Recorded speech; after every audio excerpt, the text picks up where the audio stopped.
বাংলাদেশে আমাদের লোকজন নিয়ে ভারতে পাচার করতেছে কি বিষয়? তারা অবশ্যই কিছু কামাই আছে, আরো সালপাল পাচার করে হিজরি খাতায় চলে গেছে, মা বোন সবারই আছে, তাহলে মেয়েটার কি অবস্থা হবে?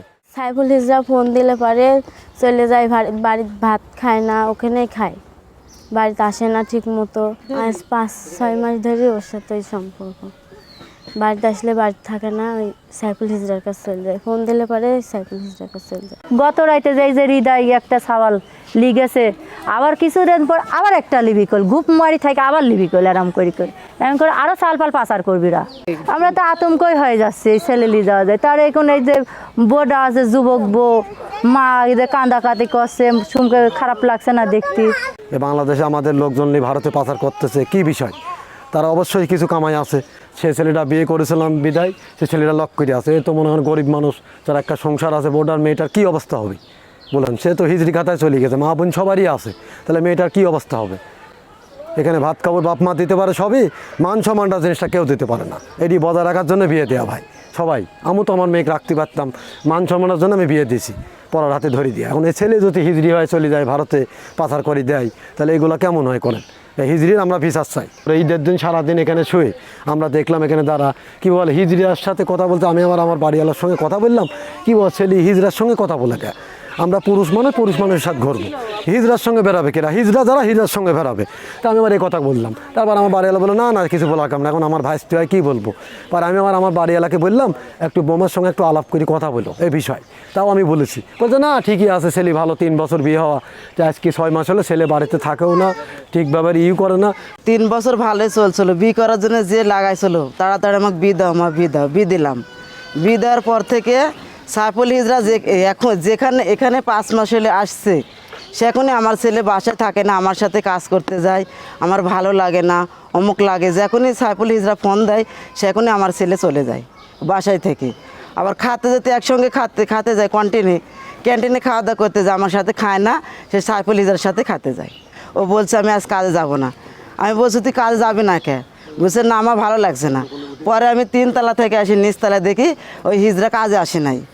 তা আমি সেখন মনে মনে ভাবলাম যে সাইফুল হিজরা কাজে আসে নাই জন্যে আমার ছেলে আজকে কাজে আসতে চাচ্ছে না। পরে 6টায় যখন ছুটি হলো সেখন আমি স্নান করতে লাগছি, সেখন সাইফুল হিজরার সাথে কথা কয় যে ভাইয়া চলো ফোন সারতে যাই, মা 500 টাকা দাম। বলছি টাকা কোন পাই? সবসময় টাকা করো। দেখছি আমার 500 টাকা আছে, নিয়ে যাবো? আমি বলছি না বেটা। বলছে না মা সাইফুল হিজরা ডাকছে, যায় ফোনটা সাইরে আসি। আমি বলছি 10 কি 5 মিনিটের মধ্যে বেটা চলে আসো। কাল তো শুক্রবার, কালকে তো ফোনের দোকান বন্ধ। এই তো বৃত্তান্ত এইভাবে চলে গেছে, চাওয়ালকে ধরে খুঁজে পাওয়া যাচ্ছে না। ওখানে 4টা হিজরা আছে, শাইন হিজরা আর একটা কালো হিজরার নাম জানি না, বৃষ্টি। ওই বৃষ্টি ধরো আমার ছেলেকে লেগেছে, কালকে মাকেও লেগেছে আসি।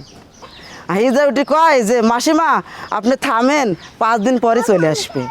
হিজরা আমাকে সান্ত্বনা দেয়, আর একটা হিজরা আছে আর ওই হিজরা দি, দুজনে আমাকে সান্ত্বনা দেয়, মাসে আপনি কাঁদেন না, 5 দিন পরে আপনার ছেলে বাড়ি চলে আসবে। হ্যাঁ 2টা ছেলে লেগেছে এখান থেকে। ধরো আজকে আমার হৃদয়কে লেগেছে, আর ধরো 6 মাস আগে এখান থেকে সৈকতকে লেগেছে। হিজরা বানা ফেলাইছে, ওর মা করছে, এখন তো হিজরা বানা ফেলেছে, এখন আমার ছেলেকে কি করা যায়? যা কথা হয় অফিসে কথা হয়, কালকে আসে নাই, দেখলি পারে হয়তো আমি জানি না। তো গতকালকে আমি অসুস্থ, ডিউটি যাইনি, সারাদিন আমি রুমে শুয়ে আছি। শুয়ে থাকার পরে তো এখানে আমি একটা শুনলাম নাকি আমার সুপারভাইজার কাছে তোমাদের সেকশন থেকে চেঞ্জ করা হয়েছে। কাক কোনে দেওয়া হয়েছে? দেখ দেওয়া হয়েছে তোর মা 3 তলাতে, তোমাকে দিয়েছে রাজীব গ্রুপে। দেওয়ার পরে আমি না করে আমি শুয়ে আছি, ওর সাথে শুয়ে থাকার পরে তখন হৃদয় নাকি ভিতরে কাদাকাটি করতেছে, কাদাকাটি করার পরে চেঞ্জ করে। তারপরে শুনলাম ডিউটি 6টা শেষ হয়েছে, বাসায় গেছে। বাসায় যায় নতুন পোশাক পরেছে, পোশাক পরে আপনার মা জিজ্ঞাসা করছে কোথায় যাস? ফোনে ডিস্টার্ব, আমি সাইফুল ভাইয়ের সাথে করে ফোন সাথে যাবো, এই কথাকে বাসা থেকে বের হয়েছে। তারপর ওর বাড়িতে আমি জানি আগে গেছি হ্যাঁ কাজ। সে ফোনে কথা বললে আমার সামনে কথা বলে না, দূরে এসে কথা বলে। সাইফুল হিজরারাই জোর করে নিয়ে গেছে।